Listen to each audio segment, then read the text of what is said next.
Pada kesempatan kali ini kami akan membahas apakah kekuatan Titan bisa diwarisi dalam keadaan tubuh mati dan hidup. Sebelum masuk ke pembahasan, bantu kami dengan klik subscribe dan like-nya ya.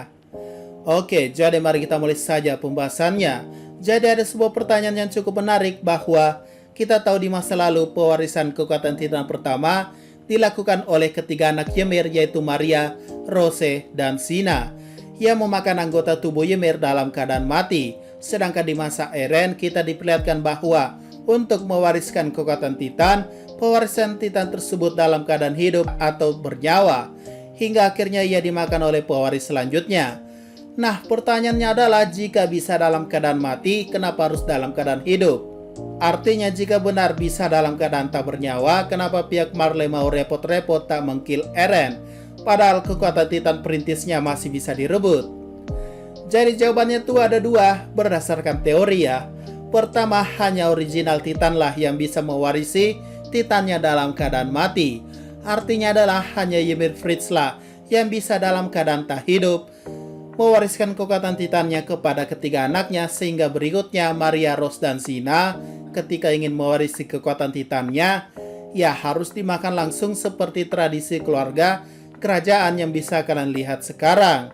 Itulah kenapa di era Eren, jika ingin mendapatkan kekuatan Titan perintis, penggunanya harus dibawa, yaitu Eren dalam keadaan hidup, sehingga perpindahan kekuatan Titannya masih bisa dilakukan dalam keadaan hidup atau dalam keadaan pada umumnya pewarisan Titan. Karena jika tidak, kekuatan Titan perintis akan hilang. Loh, maksudnya gimana? Jadi seperti yang dijelaskan di manganya, bahwa ketika pengguna Titan mati, maka kekuatan Titan yang mereka miliki akan berpindah ke bayi ras Eldia yang baru lahir. Itu artinya jika Eren terbunuh atau tewas sebelum mewariskan kekuatan Titan perintisnya, maka kekuatan itu akan pindah ke bayi yang baru lahir. Dan tidak ada seorang pun yang tahu di mana bayi itu. Mengingat pada peta Attack on Titan, ras Eldia itu tersebar luas kemana-mana, mulai dari Pulau Paradis, benua Marley, dan negara-negara lainnya yang sudah memiliki campuran ras Eldia. Ya, kalaupun bisa ditemukan, itu akan memakan waktu yang cukup lama. Nah, jawaban kedua, pewarisan Titan harus dilakukan dengan cepat. Jadi berkaca pada jawaban pertama, kita tahu kalau hanya Ymir sajalah yang diperlihatkan dalam keadaan mati mewariskan kekuatan Titannya. Nah, kenapa saat itu Ymir mati dan kekuatan Titannya tidak lahir ke anak bayi ras Eldia secara acak? Ya, jawabannya simpel, karena memang tidak bisa. Kenapa?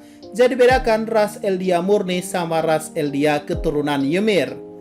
Di era Eren, ras Eldia itu rata-rata merupakan keturunan Ymir atau satu darah dengan Ymir atau sebutannya subjek Ymir. Maka dari itu keturunannya bisa muncul bayi dan bisa memiliki kekuatan Titan.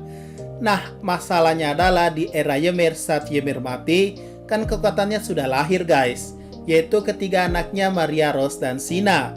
Artinya masih 3 orang, dan ketiga anaknya ini juga masih belum lahiran alias masih anak-anak. Jadi jelas mereka bukan anak bayi atau baru lahir. Itulah yang menjelaskan kenapa kekuatan Titannya tidak berpindah secara acak dan harus dipindahkan secara manual melalui mukbang yang mereka bertiga lakukan. Sedangkan di era Eren, karena keturunan Ymir sudah banyak dan ada di mana-mana, maka aturannya mungkin berubah, bahwa ketika pengguna Titan mati, maka kekuatan Titannya akan diwariskan secara acak kepada bayi yang baru lahir dari keturunan Ymir atau ras Eldia. Sehingga muncul aturan baru juga bahwa pewarisan Titan harus dilakukan secara cepat dengan memakan pewaris sebelumnya dari pewaris selanjutnya. Seperti yang kalian lihat, semua kejadiannya yang artinya harus dalam keadaan hidup. Maka dari itu, inti dari jawabannya adalah kenapa Eren dibiarkan hidup dan ingin ditangkap? Ya, karena mereka butuh Eren hidup-hidup untuk mendapatkan kekuatan Titan perintisnya dan tak bisa dalam keadaan mati ya guys.